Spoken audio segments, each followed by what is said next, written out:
sluts. I'm Jonathan. I'm Jeannette. Coming to you from Salem, Oregon, or USA.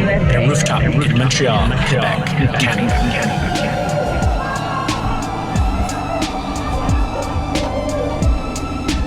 We're plant sluts. We're plant sluts.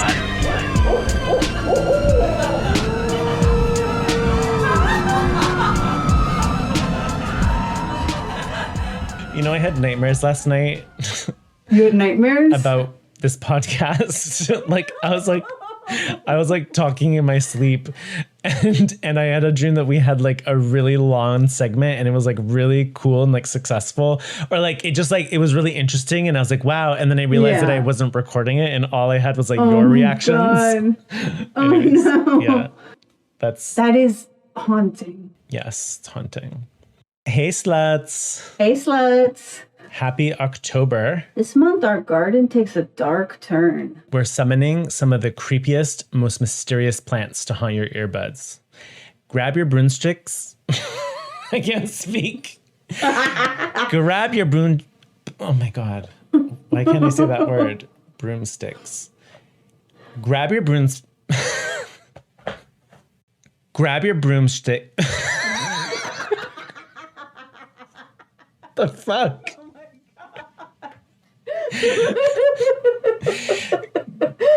Grab your broomsticks and dowsing rods. We're gossiping with Witch Hazel, the queen of the apothecary. And when the veil is the thinnest at the end of the month, we'll be dropping a special Halloween episode. Let's start by sharing our garden status updates. John, how's your garden? You know, I've been like harvesting a lot of different things, but you know, the things that I'm noticing didn't work this year would be the watermelon, which basically has a tiny little watermelon growing on it right now, but it's definitely not going to make it.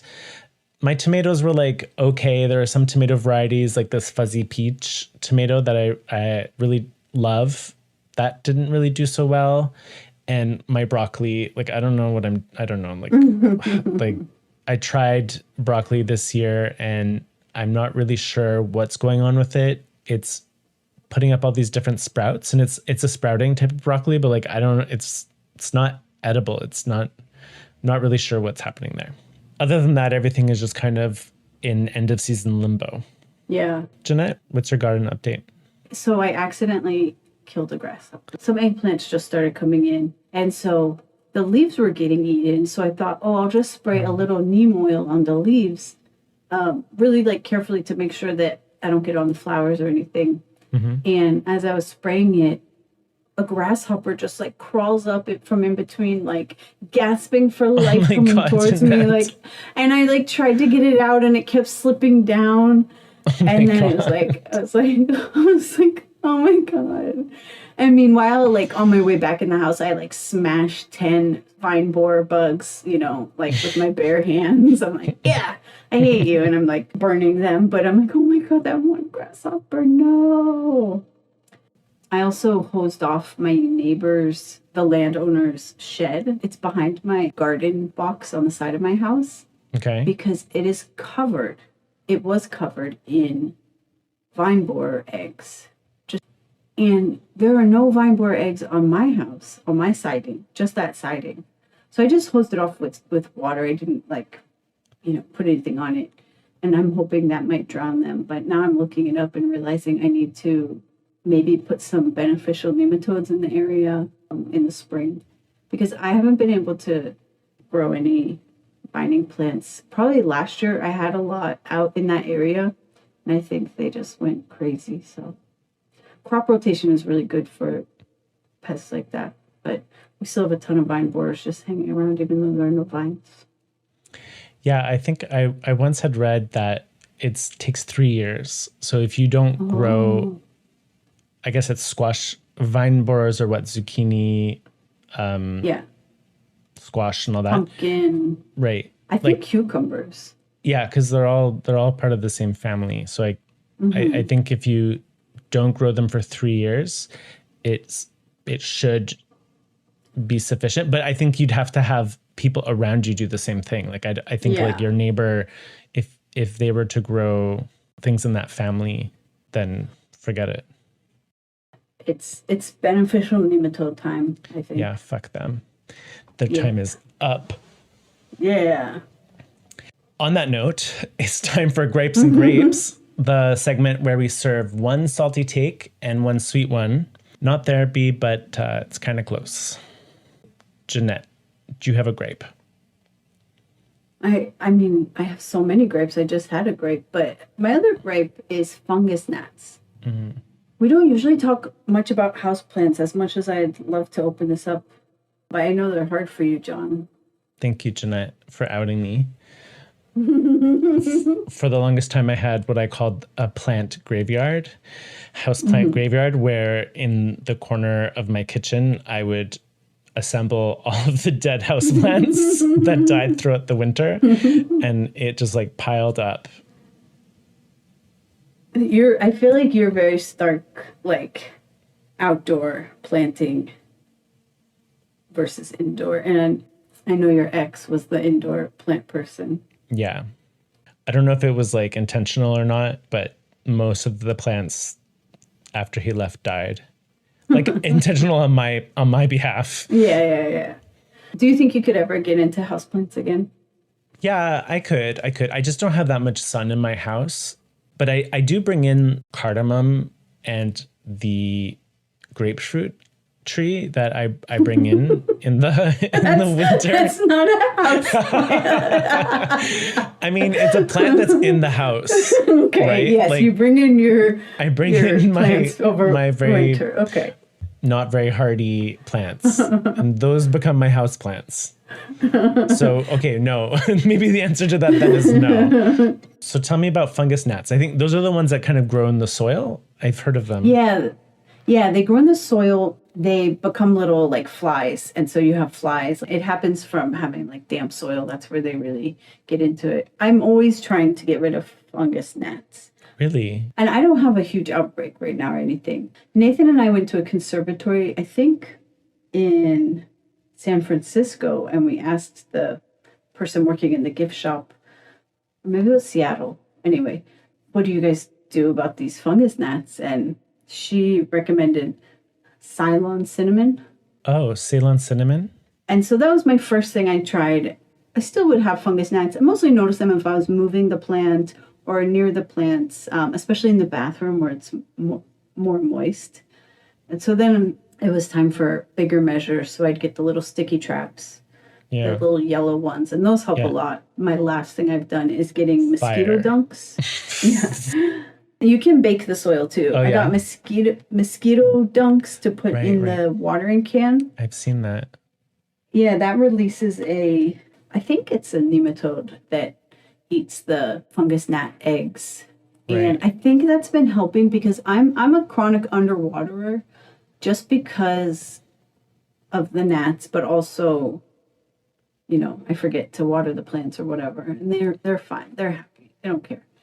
I've been able to water the plants a lot more now with the mosquito dunk in the water, but then I still went and picked up a plant that was on a shelf in our window, and a ton of gnats came out. So I put it outside. I was like, you are in timeout until you get your shit together, and I'll bring you back in. So that's my gripe. You can't have 26 houseplants without fungus gnats, and that's not fair. Well, I think you've convinced me not to continue with houseplants now. Yeah, it's a whole thing. Okay, my grape would have to be Virginia creepers.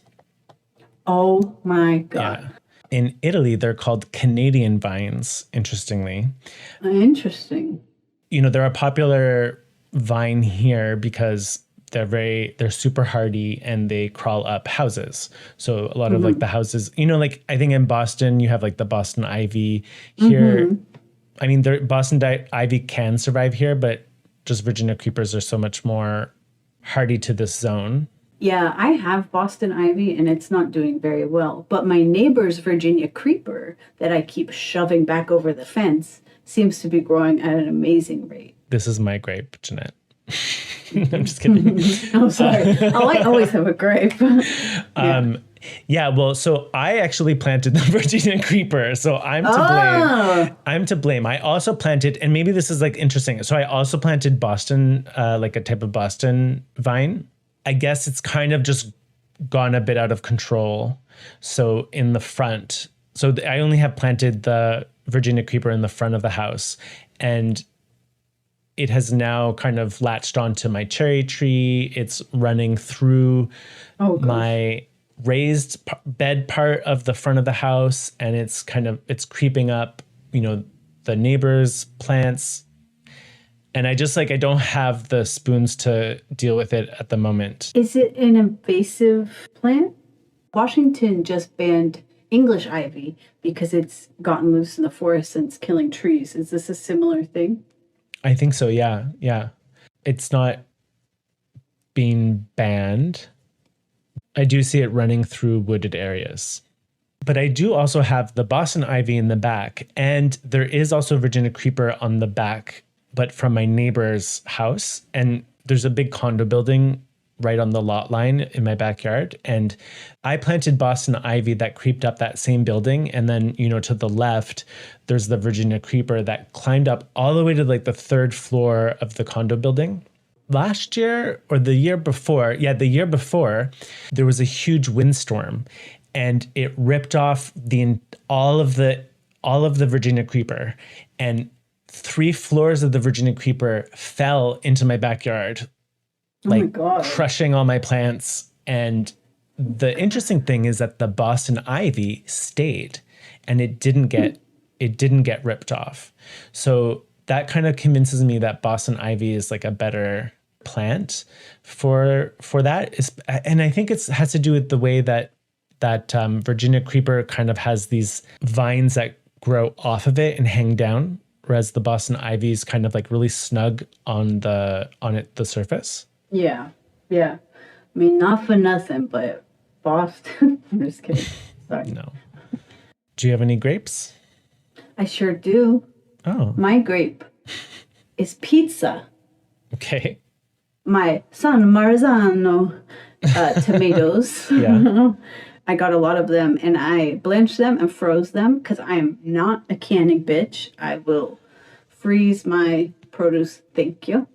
And I have a lot of purple basil. So Nathan has been making pizza, and nice. He uses a sourdough.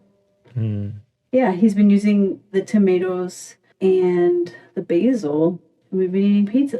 And it's amazing. Awesome. And a little, mozzarella cheese, which I didn't grow. But what's your grape? My grape is my neighbor who left a note in my mailbox saying that they really liked my rooftop, and they were thinking about doing the same thing, and they wanted to know like how I was able to get it done, because they wanted to go through their own process of getting it done. So I'm actually meeting them tomorrow for coffee. Question. Yeah. Is it next door neighbor?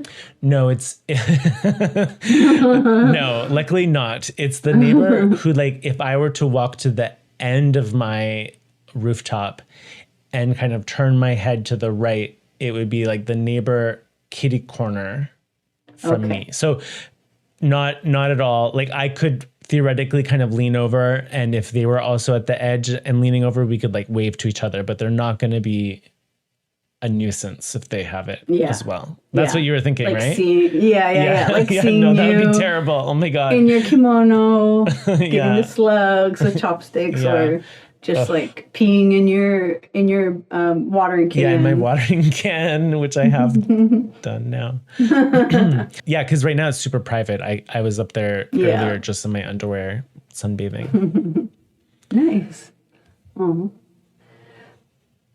So you can share your garden gripes by emailing plantslutspod@gmail.com or slide into our DMs on Instagram at plant.sluts.pod. Please, we love griping, so send us your gripes and maybe we have advice. Maybe we don't.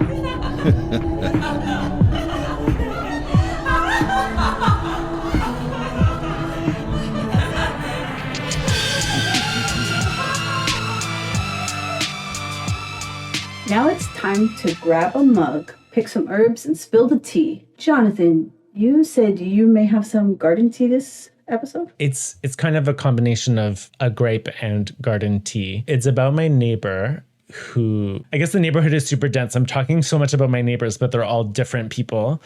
Yeah. So this is the neighbor who lives on the third floor next door to me. And over winter, she was shoveling her snow and ice off of her balcony and into my backyard. Oh my God. And like when I would see it, because, you know, I see from my bedroom window when this is happening. And, you know, in Montreal, we have lots of freezing and thawing periods in the fall, let's say, and in the spring. So there were chunks of ice that were falling, and I could see them falling onto my raspberry patch, which is really just right underneath her balcony, you know, and from the third floor, like that's, you know, that's heavy shit falling. High velocity. Yeah, onto the raspberry bushes. And it would just like, whenever I would see it happening, I would just like, my whole body would just get so warm, and I would just be like, and, you know, having to tell myself like, it's okay. It's just raspberries. They'll come back. Like, it's totally fine for her to do that. Right. Like, that's normal. It's, you know, it's just, and the more I thought about it, the more I was like, this is not right. I have to say something. Did she have an option to put the ice and snow somewhere that didn't fall on your... Yeah, I mean, she could shovel it into the backyard of her building. Oh. Which would fall onto her neighbor, like the guy on the first floor's yard, but she's going specifically like to your yard. Yes. And doing it. Yes. Yeah. And finally this year, like I got all the strength and will to write her an email. So, and the reason why I have her email is because I am often in communications with the people next door, because we actually share a wall. So when I did my roof, they had a gigantic hole that I discovered in their wall. So we were coordinating, you know, them to repair it at the same time. And so I just sent her an email. I used ChatGPT because I was like, please craft me an email. This is the situation. I gave it the situation. I was like, can you make something really nice, but also like firm in that please don't do that. She was actually really nice. She wrote back saying like, no problem. I'm so sorry. I didn't even realize it. A lot of people don't realize that like plants are not weeds, or like can't realize that like if it's not a manicured lawn or like a bunch of mums or a tree, that these are plants that people are cultivating and trying to grow. Yeah. It's like, oh, it was just leaves. Well, and also I hadn't really communicated with her much before. And honestly, it's kind of a weird situation because when I walk up my stairs to get to the roof, I have a direct view onto her balcony. And she's often sitting there facing like me, the stairs, which is strange because she's actually facing the long way of her balcony. So, and she just sits there, like she's not on her phone and she's not reading. She's just sitting there staring. How old is she? She's like our age, 40s. Oh, weird. I hope she doesn't listen to this.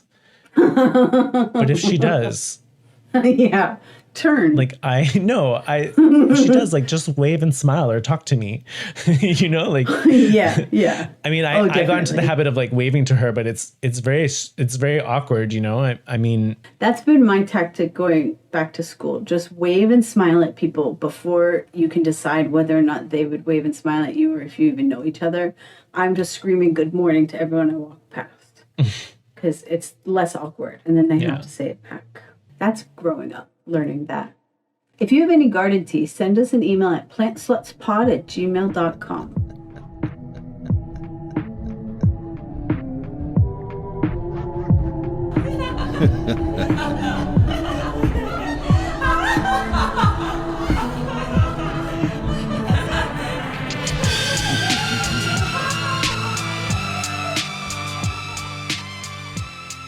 Okay, Jeannette. So now it's my favorite segment, Fuck, Marry, Kill.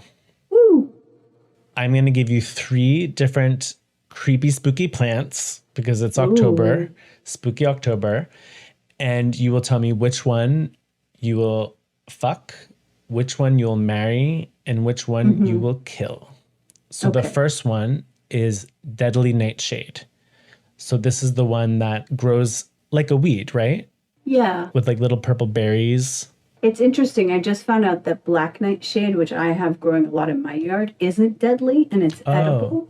Oh. And my husband doesn't believe me and he thinks I'm trying to kill him. I mean, the second one is mandrake. So this is that weird shaped root that looks like a person. It's like really creepy. Yeah.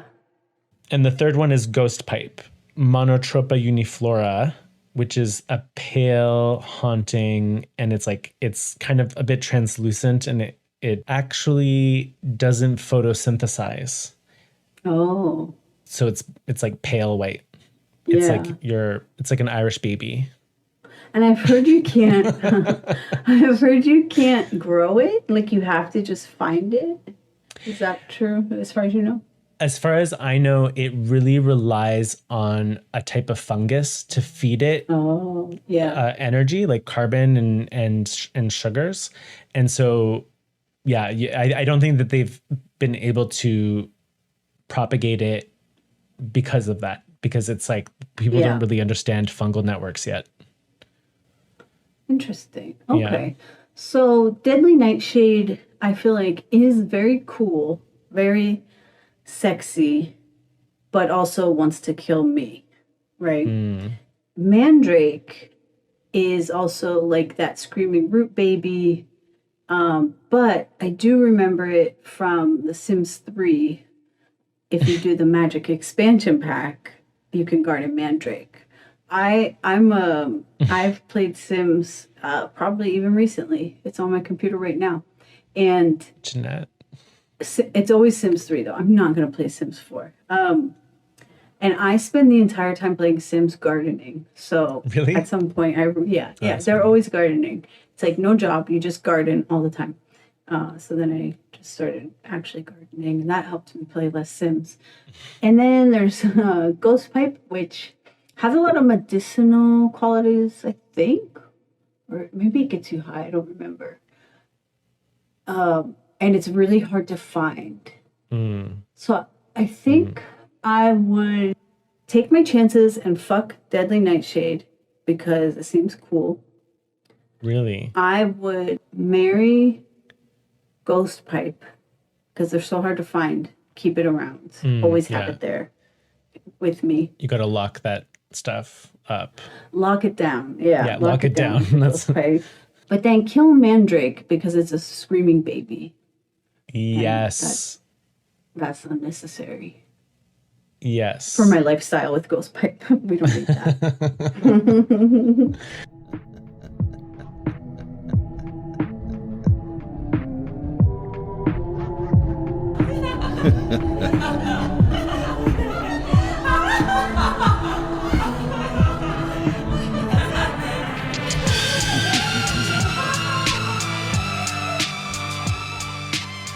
John, what's this week's spooky plant spotlight? So this week we will be learning about Witch Hazel. What do you know about Witch Hazel? Do you know anything about it? I know that you can buy it at CVS and put it on your face as a toner. Okay. Or maybe as a first aid thing. I'm not sure. So Witch Hazel is a plant. It's kind of a woody. It's a mix between a shrub and a tree. And actually, there's interestingly, there's actually no real defining line between what makes a shrub and what makes a tree, botanically speaking. So they grow something like 7 feet, let's say, to I believe about 25 feet or 3 to 7 meters or so. And there's 2 common kind of groupings of witch hazels. There's 2 varieties that are native to Asia and 3 from North America. And ornamentally, what we see is actually kind of a hybrid between them. So as an ornamental tree, it's more of a mix. It is a tree that flowers really interestingly. So it flowers in the winter. In North America, it's actually in the late fall. So kind of around Halloween. Ooh. And the Asian varieties, so the more ornamental ones, tend to flower in the late winter. That's interesting because I feel like we're always all looking for plants that flower at different times, especially having something that might flower in the winter. That would be really exciting to have. Yeah, so it's definitely something that you should consider to have like a sort of winter interest in your garden, because otherwise everything just looks dead. And one reason why it has the word hazel in it, because it actually looks quite similar to a hazelnut. The leaves are quite similar. And the leaves are actually also a very beautiful autumn. In the autumn, they're a very beautiful color. So it has interest also in that respect. So not just the flowers, but its autumn color. And the flowers, how can I describe them? They're usually yellow. Sometimes you'll find varieties that are a bit more bronze or golden, and they look like papery spider legs. They kind of like branch out like spider and almost like little pieces of crepe paper. And I think it's a bit slutty, to be honest, because in the late fall, early winter, when everything is kind of dead, this plant is very much alive and kicking and has absolutely nothing on except for its flower. Oh my goodness. So she's a bit of an exhibitionist, to be honest. Disappointingly, though, the word witch has nothing to do with witchcraft. So it's actually an old English word that means bendy, like bendable, because they're very bendable and flexible branches. Yeah. But it actually has been used in North America for use as divining rods, so dowsing. So in the UK and in Europe, they usually use hazel for dowsing. But in North America, early Puritans were using the witch hazel sticks to look for water or for minerals or other resources. Well, that is kind of witchy because in a book I've read called Pendulum Power from I think the 70s or 80s, they say that was kind of the beginning of using pendulums, dowsing to find water. Someone started using a pendulum over a human body to find where their like maladies were. So even though witch means to bend, it's interesting that it actually was used in a very witchy way with dowsing rods, which at the time they didn't consider witchy. When I was doing a bit of research, it seems like that kind of is why that name witch hazel kind of hung around, is because it was used for witchy means. It kind of like solidified that, even though it was really like a misunderstanding of the word or the origin of the word witch in this case. You're right that witch hazel is often used in apothecary and in pharmaceuticals because it is a tightening. So it's astringent and it tightens your skin. It can also reduce swelling and it can soothe hemorrhoids. So, depending on what you do with your butt, you might need a little bit of help. And witch hazel is there to cool it down and to calm the irritation. Oh, interesting. I didn't know that. Yeah. And it was used by indigenous populations in North America for medicinal teas and poultices along those lines of helping with inflammation and coughing and that type of thing. And then, of course, colonists doing what they're really good at, they kind of stole it and made it their own. And interestingly, are you familiar with Pond's? Cold cream, yeah. Yeah. So originally, they were the ones that had a really big role in marketing witch hazel as a pharmaceutical. So Pond's cold cream was actually based on, or largely on, witch hazel. And that's what I guess you called it cold cream. Yeah. Because to me it was a surprise that I've never heard of Pond's cold cream. But Pond's, like I know Pond's in terms of, the moisturizing cream and that kind of thing. Oh, so cold cream is like, it's this thing like women in like the 50s, it seems like, used to just like slather their face in it before bed. I don't know why I remember Pond's being the main brand of it. Does it still have witch hazel in it? I don't even know if Pond's still has cold cream. Is that still, I think my understanding is they've completely moved away from medicinal. So cold cream is still sold today, and it's not really a medicinal thing. It's more of a moisturizer.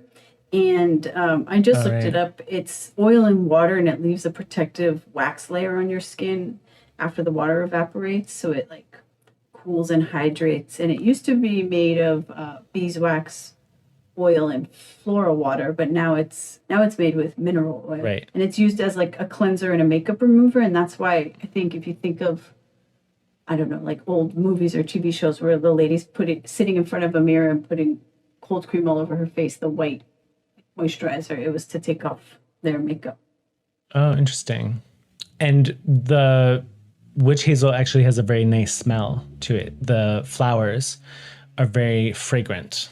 I don't think I've ever knowingly seen a witch hazel tree. Like it's really something I'm not familiar with. I really know it just from watching, like gardening videos, like Gardener's World and that kind of thing. They talk about it quite a bit, but I'm going to be on the lookout for it, for the like spidery, crinkly, curly flowers, I guess more towards the fall.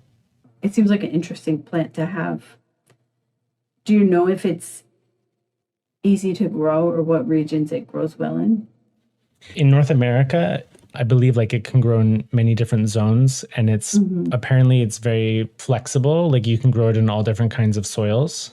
It doesn't do that well in too hot and dry of a summer.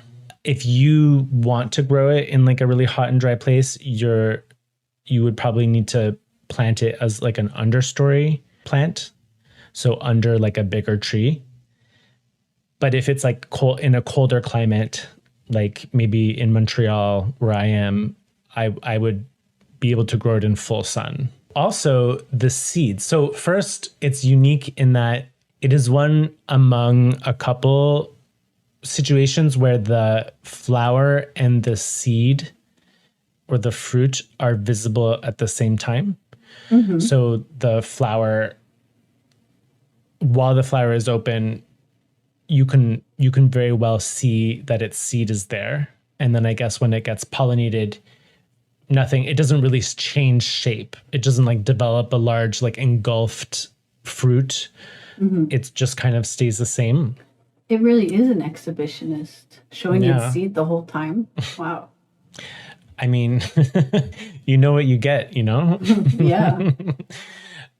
You get what you see. And another interesting fact, and one that has come up like quite a bit on this podcast, is that the seeds are really explosive. So if you're a maple tree in the forest and witch hazel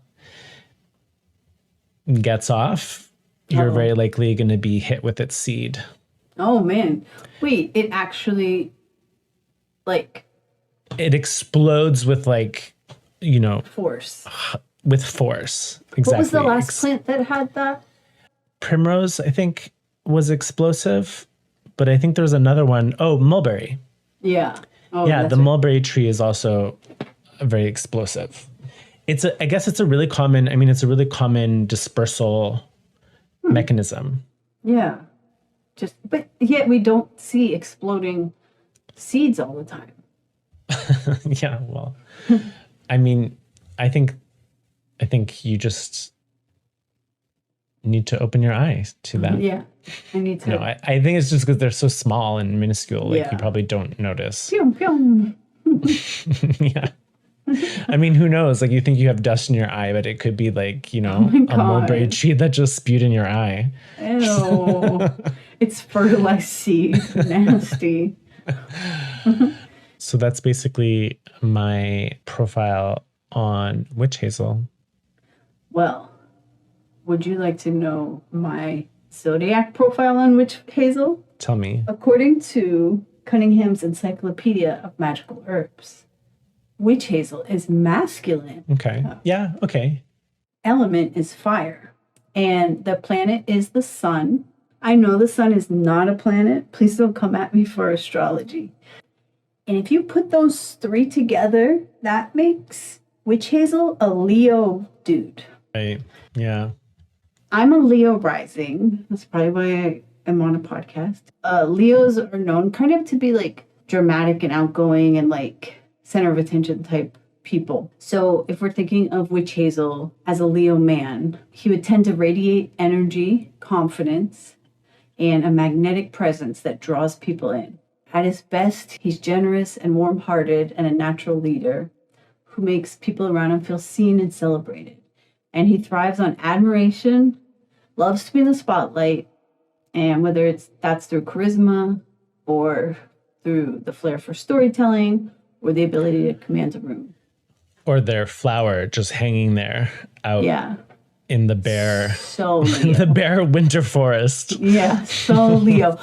Of course, a Leo's like, oh, you guys have flowers in the spring? Watch this. Oh, you're a spring flower? Yeah. So the Leo man's often playful, flirtatious, loyal once committed, but his pride can make him stubborn, resistant to criticism. Style is dramatic in the best way, bold gestures, big feelings, sense of grandeur in everything from romance to daily life. So a real drama king, Witch Hazel. Yeah, and they tend to take up a lot of space too. And I kind of like, you didn't really like say that, but when I hear you describing it, it's like someone who takes up a lot of space. Man-spreading. Yeah, manspreading. Like I right away thought of manspreading. How many of us have known a Leo man who manspreads? Leave it in the comments. Actually, like all the Leos I know are women for some reason. Huh. You like a dramatic woman. I like a dramatic woman. Yeah. It's actually the last day of Leo season today as we're recording. Oh yeah. In terms of being showy though, the Witch Hazel tends to grow not so much tall, but can get quite wide. And it has these kind of like sinewy branches. So it's actually quite beautiful. It looks a bit like, it reminds me of a really grand kind of like red oak, but a little bit more squat. Interesting. Yeah, it's a beautiful tree. I wish I had thought about Witch Hazel when I designed my garden. I'm sure you'll have many more gardens to design. I actually use Witch Hazel in two different ways. So I made my own mouthwash. Oh. And for that, I used a mix of like water, witch hazel, some baking soda, if I remember correctly, and mint essential oil. I think I did mint and orange. I'm not sure exactly what I had put in it. And I also use it for my deodorant. So I made like a little deodorant spray that's a mix of witch hazel, mint as well, rosemary. So rosemary because of its antimicrobial properties, and tea tree oil. And what does the witch hazel property do in those things? So it's an astringent. So astringents are usually used to reduce the oil, and it cleanses the skin. And apparently it shrinks your pores as well. So it's good for like oily skin and I mean acne prone skin, but you know, in this case, I'm not really using it for that. And I think for the mouthwash, an astringent kind of like for me, it feels like it kind of cleanses the mouth. So like in the same way that you would use like an astringent fruit to cleanse, in between meals. Wait, what? Like kiwi. I think kiwi to me like feels like an astringent fruit. And so it just cleanses. So I think, like, have you never heard of that? Of having like a kiwi sorbet between meals? Courses? No. Between courses, yes. Between courses. Oh my God. Okay. Yeah. The astringent properties of the mouthwash kind of cleanse your mouth. So it's good to freshen your breath and just to feel like clean. And it sounds like it might be, and I haven't looked into it, but less harmful than the alcohol-based ones that lead to possibly mouth cancer and have other harmful effects and kind of wash out all the good bacteria. Yeah, exactly. So that's why I made my own, because I didn't want something that was antibacterial. Because I wanted to keep my mouth bacteria and my mouth microbiome. Nice. Well, that's Witch Hazel. What seasonal reminders do you have for us? So this is airing in October. Yep. Mid-October. The only thing that I would say is start planning next year. Start thinking about next year. No, totally. I think it's important to take stock of what you've done, what's worked, and also, I mean, you're going to be collecting seeds, right? So just make sure that you're collecting the seeds of the things that you like. Make sure that you know like which things you're going to let get overripe so that you can have good seed stock. Yeah, that would be my only reminder. Yeah. Thanks for getting slutty with us. If you liked this episode, share it with your plant friends. And email us with plants you think are slutty enough to be covered on the show. Please rate, review, and share so our slutty garden can keep growing. Bye, sluts! Bye,